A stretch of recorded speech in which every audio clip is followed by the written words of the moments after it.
After my adopted daughter got into college, her biological parents showed up wanting her back. I tried to stop it, but she went behind my back and reconciled with them. In the end, she even plotted my death for the sake of her real parents. So in this new life, I quickly returned her to them. But after just a few days, she regretted it. Her biological parents wouldn't even pay for her college tuition. She begged me to take her back. I chuckled and said, "This isn't a recycling center. See, I was reborn." In my past life, after I was in an accident, Wendy, my adopted daughter, signed the papers to give up on my medical treatment. After I passed away, she whispered in my ear, "Molly, did you know your car crash was because I tampered with it? I resent you for making me miss 25 years of a real mom and dad." I was stunned. I raised someone else's unwanted child for 25 years only for her to hate me in the end. Wendy acted swiftly. She cremated me the same day I died and took over my estate to support her birth parents. But fate gave me another chance, and I woke up 7 years in the past, on the very day her birth parents came to find her. When they arrived, Wendy had just finished her college entrance exams and was at home. Her birth mother, Linda, was tearfully holding her hand, saying, "My daughter, I've finally found you." Her birth father, Jason, echoed, "Daughter, I finally see you." They both performed as if in a soap opera, crying dramatically. Wendy was baffled by their performance, just like in my past life, and looked at me in confusion, asking what was going on. She didn't need to ask though. A glance at Linda was enough. Wendy was practically a spitting image of Linda. No DNA test required. Linda declared, "We look exactly the same. You're my daughter." If a neighbor hadn't seen a girl on the street who looked just like me, "I would have never found you," Linda cried, weaving a story full of holes for Wendy. 18 years ago, you were only 2 months old. I took you to the market, left you outside for a moment to use the bathroom, and then you were gone." Jason added, "We've been searching for you for 18 years, thinking of you all the time." Wendy turned to me again. "Mom, is what they're saying true?" I kept quiet. In my previous life, I kicked Linda and Jason out immediately.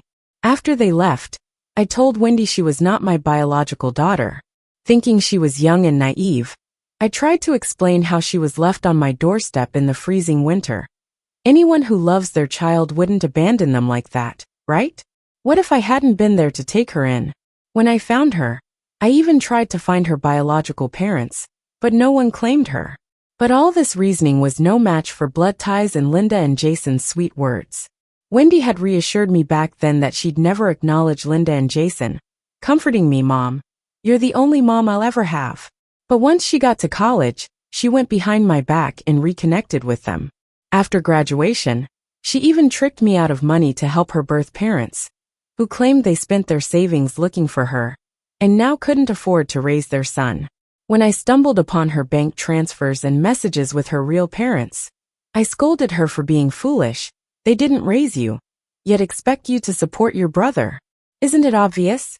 She snapped at me for interfering, claiming, "They're my biological parents and searched for me all these years. How can I not acknowledge them?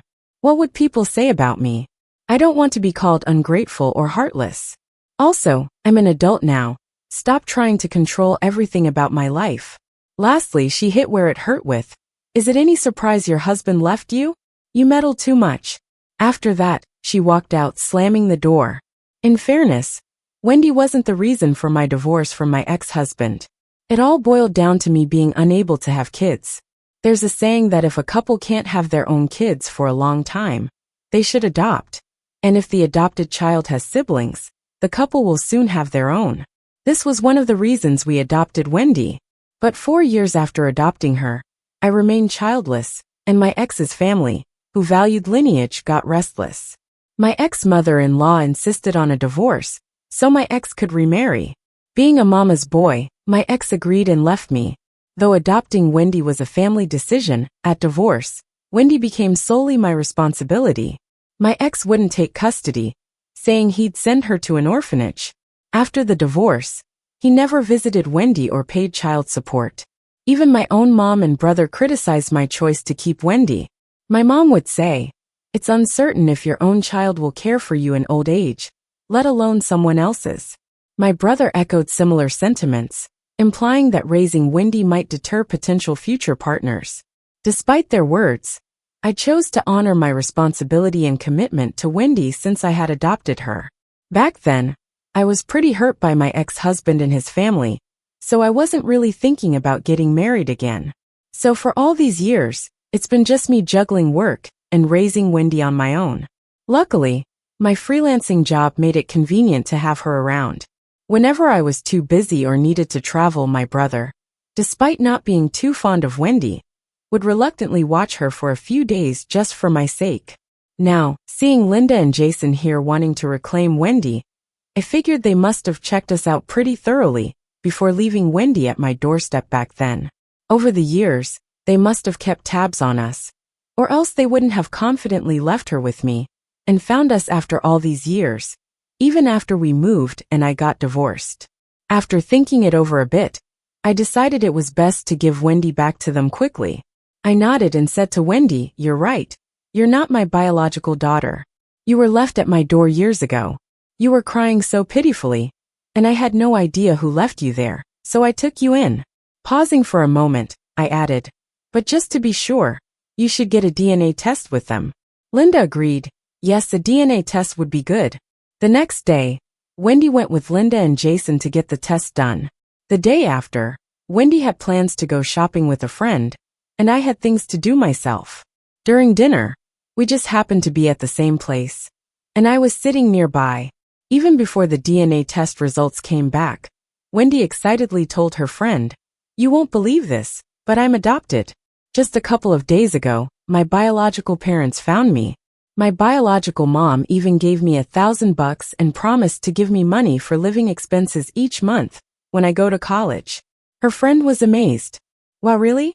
That's awesome." Then she asked Wendy, "So, are you going to recognize them?" Wendy seemed a bit worried. "My adoptive mom probably won't agree. Otherwise, even though I look exactly like my birth mom, she's still asking for a DNA test. $1,000, and suddenly I'm just the adoptive mom? After all these years, I've spent so much more on her. It's kind of funny, honestly. But I thought, don't say that. Your adoptive mom is okay with it. The DNA test is just so you don't regret it later and claim they're not your real parents, and it's all on me." Before I could finish my thought, Wendy's friend asked, "What are you going to do?" Wendy thought about it and seemed to make up her mind. "Whatever, once the DNA results are out, if they really are my biological parents, and my adoptive mom doesn't agree, I'll just secretly acknowledge them. I'll get 2 sets of allowances every month, yay." I thought to myself, only Wendy would think of doing something like this. She did it the same way in her previous life. A few days later, the DNA results confirmed that they really were her biological family. Wendy, holding the results, asked me, "Mom, should I recognize them?" She was asking me, but her expression was practically screaming, "I want to acknowledge them, and I hope you, as my adoptive mom, won't stop me." Ever since her biological parents came into the picture, she hadn't once considered how I might feel or asked if it would upset me if she acknowledged them. It was like she'd been waiting for this day for a long time. So quickly I said, "Well, they're your biological parents after all. It's only right to acknowledge them." I even threw back at her the exact words she once used on me. "Besides, they didn't mean to abandon you back then. They've been looking for you for years. Don't break their hearts. You don't want people saying you're ungrateful or heartless, right? We can't do things that would make people talk behind our backs." Knowing she would eventually choose to acknowledge Linda and Jason, I figured it was better for her to do so now. At least this way, I wouldn't be financially responsible for her college expenses. Might as well take a vacation with that money instead of throwing it away. Since I didn't oppose Wendy acknowledging her biological parents, she merely accepted the reality that Linda and Jason were her biological parents after doing the DNA test with Linda. Linda seized the opportunity and suggested throwing a ceremony to formally acknowledge Wendy. Wendy agreed. I heard the ceremony was quite grand.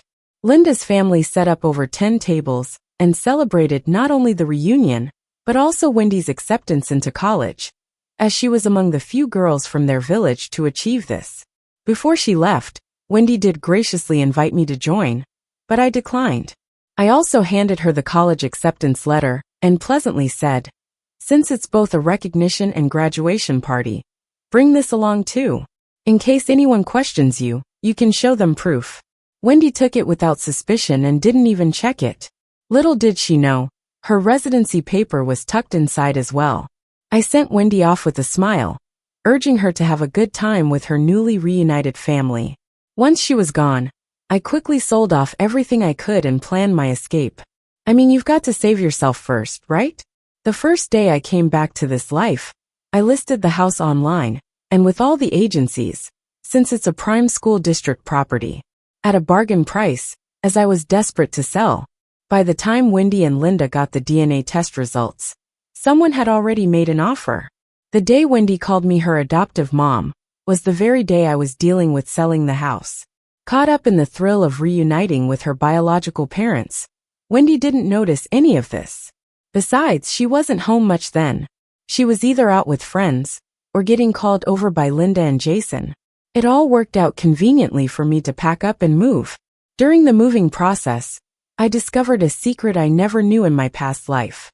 While cleaning out Wendy's room, I found her diary. She kept journals, but back then, respecting her privacy, I rarely ever entered her room, let alone looked at her personal writings. But now, sorry, everything at home was bought by me, so I have the right to handle it. She wrote in her diary, "She's known for a while that I'm not her biological mom. Back when she was old enough to understand, I'd go on long trips and leave her with my brother to look after her. Relatives on my side already told her about this back then. They also warned her that being an abandoned girl, meeting me was her big fortune, or she might not have made it.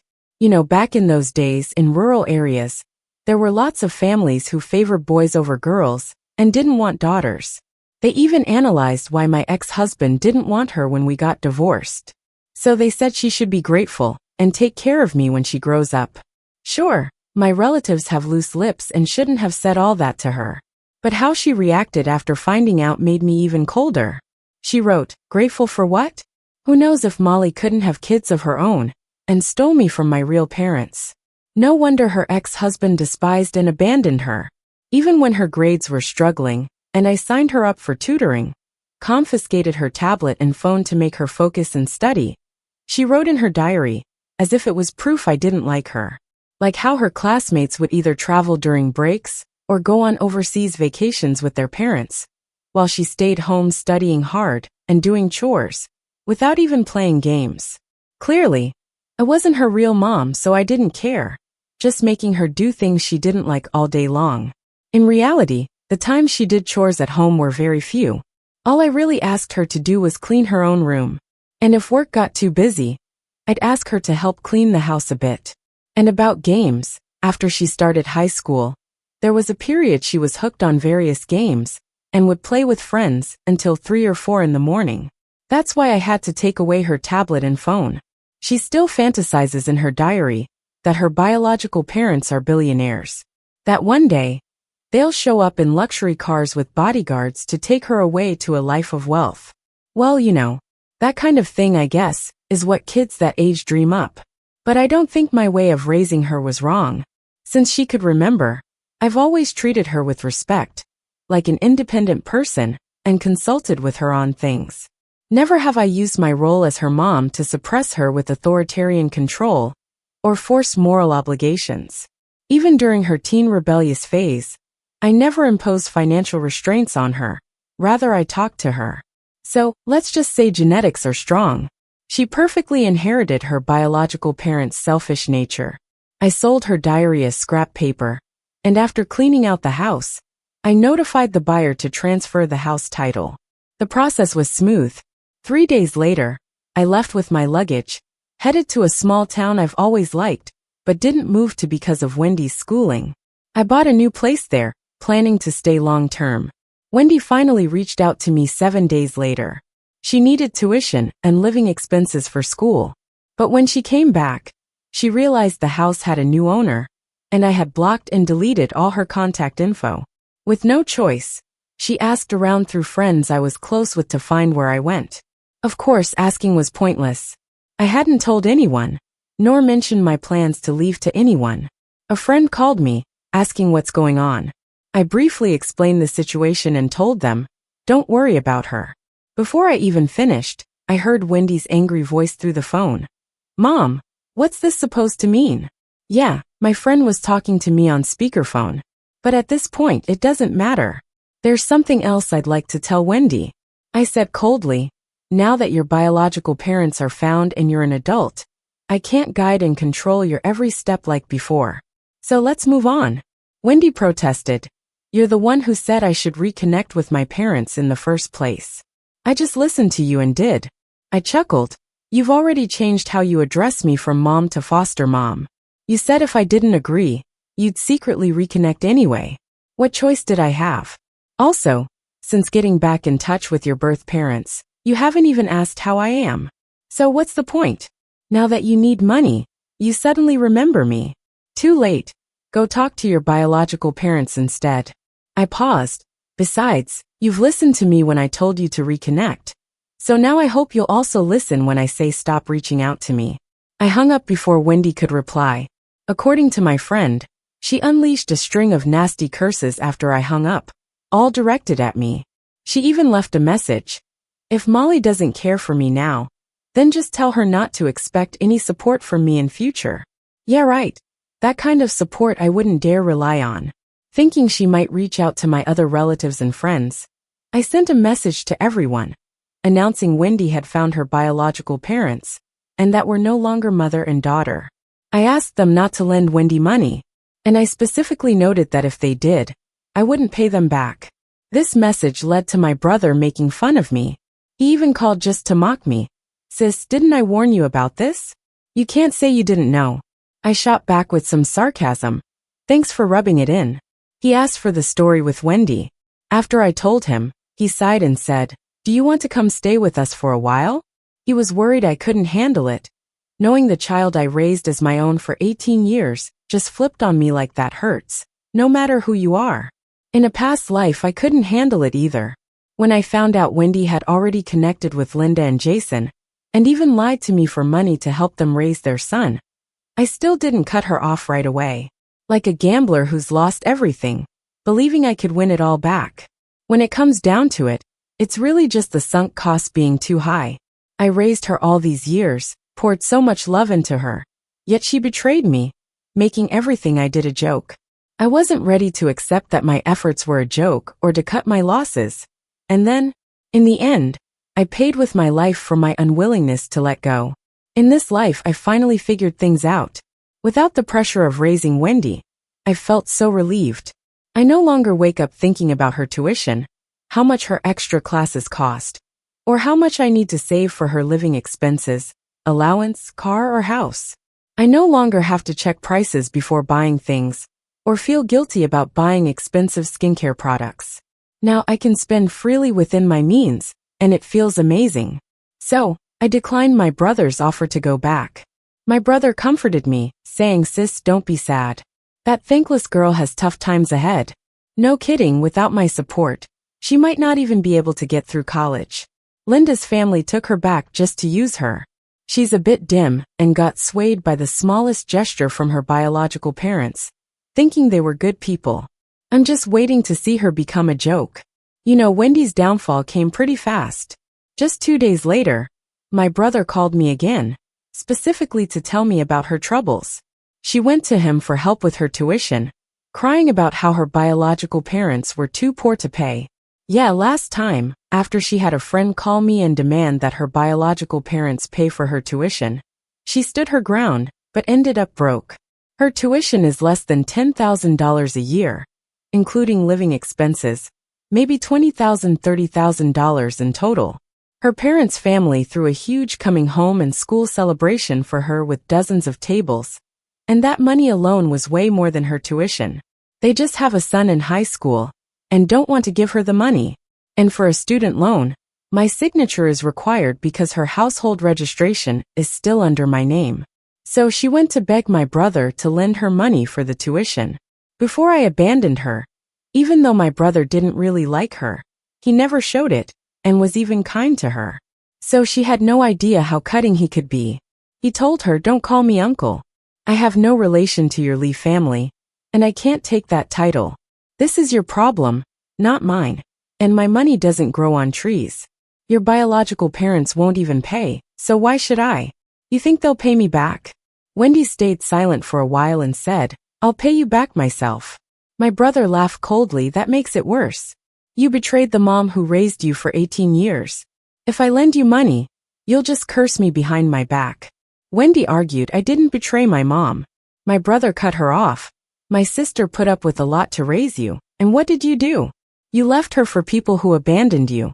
My sister's care meant so little to you? Who do you think you're fooling? Don't tell me you didn't know you were abandoned. When my sister found you, she tried to find your biological parents everywhere. Our relatives knew the truth. They told you clearly you were abandoned. You go to high school. You know what abandonment means, right? It's no wonder all the money my sister spent on your tutoring went to waste. It's in your genes. My brother concluded with a hard blow. Now I see. Your parents weren't wrong to abandon you. You're just an ungrateful person. Wendy ended up crying and saying she regretted everything. She claimed she didn't realize I'd care so much. If she'd known, she wouldn't have connected with her biological parents. She begged my brother on her knees to get me to forgive her, promising never to go back to her biological family again. She was genuinely upset and desperately needed the money for school. My brother hesitated. I softened a little. In the middle of my skincare routine, I snapped, Are you crazy? Just being generous? My brother, no way, I love money too much. I just suggested she move her household registration back to her parents and apply for a student loan through them. Me, stop with the suspense. I breathed a sigh of relief. Please stop calling. Seriously, thank you. Apparently, Wendy's biological parents did pay for her first year's tuition under pressure, since they just brought her back with a big show, and turning around wouldn't look good. But they made her sign an IOU for it. I thought that was it, she wouldn't contact me again. But just 6 months later, she tried to reach me. By then, I'd changed my number, so she sent me a message on Instagram from a new account. Mom, I'm sorry. They're not treating me well at all. Mom, please forgive me. I'll never acknowledge them again. I promise to listen to you from now on, okay? Mom, I know you're kind-hearted. Please lend me $2,000. I haven't eaten for a day. Seeing no response, she lowered her request. Mom, okay then, just $500. Help me get past this tough time. I'll pay you back when I get my part-time job paycheck. Mom, please respond, I'm really starving. She went on and on about everything, from begging Linda and Jason, to asking them for IOUs, and how they only agreed to give her $400 a month. She talked about how her brother didn't need much as he was only in high school, yet he got over $1,000 each month. Then she complained about her part-time job, and that her pay was being unfairly docked. In the end, she blame shifted onto Linda and Jason, grumbling about how they didn't really want to take care of her, but insisted on keeping her. She said that all they wanted was someone to take care of their brother, and eventually them. Every time she asked them for money, they would lecture her about being grateful, which wasn't genuine love. It did sound pretty sad, but as I read these messages, it hit me hard, remembering what she did in her past life. In the past, when I found out she was in touch with Linda and Jason, I just shared my logical thoughts about her biological parents' intentions. She blew up, accused me of meddling, and stormed out. I actually thought about cutting ties with her, letting her fend for herself. Before I could truly decide, she came back the next day apologizing. She cried and said, Mom, I'm sorry. I shouldn't have said those things to you. I regret it as soon as I walked out yesterday. I even slapped myself. You've been looking after me alone for all these years, treating me like your own, always thinking of me. I never thought about your feelings. She paused, then swore. I promise I'll never hurt you again. Mom, my dearest Mom, please don't be mad. Forgive me just this once, okay? If you must, you can hit me to vent. Then right in front of me, she deleted her biological parents' numbers from her phone. Even though I still didn't respond right away, she hugged me, acting all cute. Mom, you're not mad anymore, right? I was still upset, but seeing her genuinely sorry, I forgave her. I thought, she's the daughter I raised with love, and one mistake shouldn't erase everything. Since then, she put on a well-behaved act around me, and I never caught her contacting her biological folks again. Plus, She had graduated and started working, so she didn't come home often. Little did I know, her apology and good girl act were all just a show to keep milking me for money, to support her biological parents. 3 months after I forgave her, she came to me about buying a house.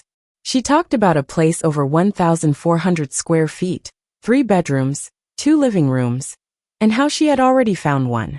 But she only had $5,000 saved up. Even though prices were low, she needed $300K to $400K for the down payment, which conveniently matched my savings. Her intention was clear. She wanted me to cover it. But here's the kicker. Why would she suddenly want such a big house? I gently asked, why do you need such a big house? Cleaning it could be a nightmare. She explained, for when I get married, have kids, and with you it's perfect. Buying it now just makes sense. Afraid I wouldn't believe her, she added, you're my only mom, and you'll definitely live with me in the future. That bit almost swayed me, but it felt wrong. I thought, for her biological family of 4, it made perfect sense. So, I didn't agree to pay the down payment. I said, let's hold off. I don't have that kind of money right now. She immediately called me out. You do have the money. I saw your savings recently. Realizing her slip, she quickly covered. I didn't mean to check. I just glanced when you bought something last time, and the balance popped up. I thought to myself, there's no way she has that kind of memory or eyesight, given her school performance wasn't stellar despite the tutoring. Watching her anxious face, I figured the house was probably for her biological parents. Turns out I was right. That night she snuck out and I followed. I overheard her talking to her biological parents, complaining how I said I loved her like my own, yet wouldn't help with the house payment, which didn't even require her to repay a loan. After a slight pause, she added, don't worry, Mom. I'll definitely buy the house for you. You went through so much to find me, living in the countryside with all those hardships. Now that I've grown up, I won't let you suffer anymore. I'll figure the money part out. Her way of sparing them suffering was to make me foot the bill. That's some dedication to being a filial daughter. So, I lost heart with her completely. But it was too late. After I refused to help, she plotted against me out of greed. In just days I was gone. If Wendy hadn't whispered the truth to me after I died, I would have always thought my car accident was just that, an accident. I thought my brakes just failed. Now seeing Wendy complain about Linda and Jason, I couldn't help but laugh. In her past life, she thought they loved her since they didn't ask for much but a bit of sweet talk. This life with bigger responsibilities they weren't so willing to give. Their true nature exposed early. I replied to her, isn't this what you always wanted? The father and mother you longed for? You got what you asked for. Be content. Then I blocked her new number 2. Can't trust crocodile tears. Even if she starves, it's her problem, not mine. Her legal ties have moved too. She's with her biological parents now. We have nothing connecting us. I have no interest in her fate anymore. But my brother cared. I heard about Wendy again the following year. My rebellious brother, even though I told him not to call, told me about Wendy anyway. Wendy couldn't pay back her online loans, and somehow kept my brother's phone number. The debt collectors blew up her contacts and even called my brother. Honestly, it was surprising, but also kinda expected. When Wendy was with me, she didn't really experience financial hardship. I had always believed that if I was going to adopt her, I should be responsible and take good care of her. I never held back in providing for her, be it food, clothes, or pocket money. She never had to worry about living expenses.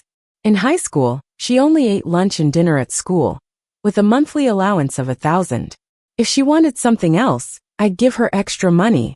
This was a stark contrast to the $400 she now gets for 3 meals a day. It's no wonder she turned to loans.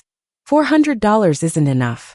When Wendy's contact list got leaked, Linda and Jason tried to distance themselves from her, asking her to remove her household registration. They were worried she'd ruin their son's future, and were embarrassed by her. I have family who knows Linda's relatives. Rumor has it Wendy's biological parents gave her a hard time. Linda yelled at her, calling her a burden, saying, no wonder your adoptive mom gave up on you. All you ever do is ask for money. Look at all the money you've wasted, yet you want more. If you love money so much, why not sell yourself? Wendy argued back, saying, "You insisted on reclaiming me. You're supposed to support me. It's because you wouldn't even give me meal money that I had to take out loans to survive." Her talking back got her kicked by Jason. "If we'd known you were like this, we never would have taken you back. We thought you could look after us in old age. Maybe buy your brother a car or house. Instead, you've made us a laughingstock." They eventually kicked her out, telling her not to come back. After Wendy left, she dropped out of school. Her loans, even with interest, were less than $20,000. It was barely enough for food. Linda and Jason could have easily helped her. She would eventually find a job and make more than that. But they had no intention of helping. Some relatives felt I was cruel for letting go of an 18-year-old girl I raised. I maintain, it's not my concern. My brother chimed in, "Of course, it's not your concern. I'm just worried she might come back to you. And you'd soften up and help her again. She should learn how harsh the world is. I thought about it, she won't come back. We're done.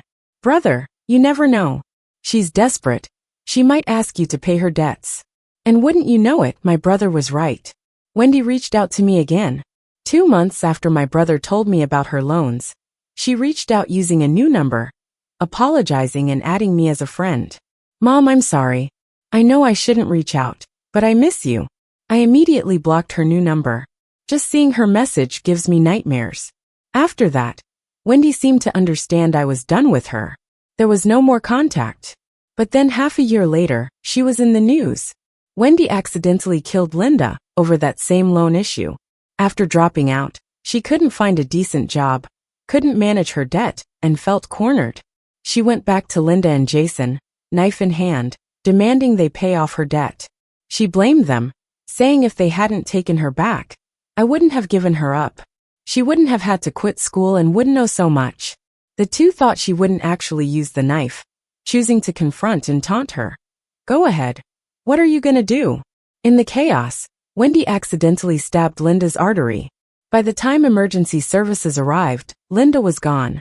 Jason was critically injured, and while he survived, he won't walk again. Wendy was arrested. I watched the news in disbelief. Then my brother called, his voice shaky. "Sis, good thing you moved immediately and blocked her. Otherwise it could have been me." Thankful, he continued. "Relatives on her parents' side say you were smart, knew her nature. I wanted to say it's not wisdom. It's a hard lesson learned. I once viewed Wendy through my own rosy lens, confident I knew her from raising her. But it was just my fantasy." Eventually, Wendy was sentenced to death. Before her execution, she wanted to see me one last time. I went. She didn't have that youthful look anymore, and she cried when she saw me. She called me Mom. I didn't respond to that Mom. She started crying and talking a lot. Basically, she felt guilty for not repaying my 18 years of raising her. If there's a next life, she hopes to be my daughter again to repay that kindness. I quickly said, if there really is a next life, I hope we never meet again. Not in the next life or any after that. She asked, "You'll never forgive me, right?" I nodded right. She said, "Why?" I thought for a moment. "Because no one looks back to love you all over again. Let's learn from each other." The end.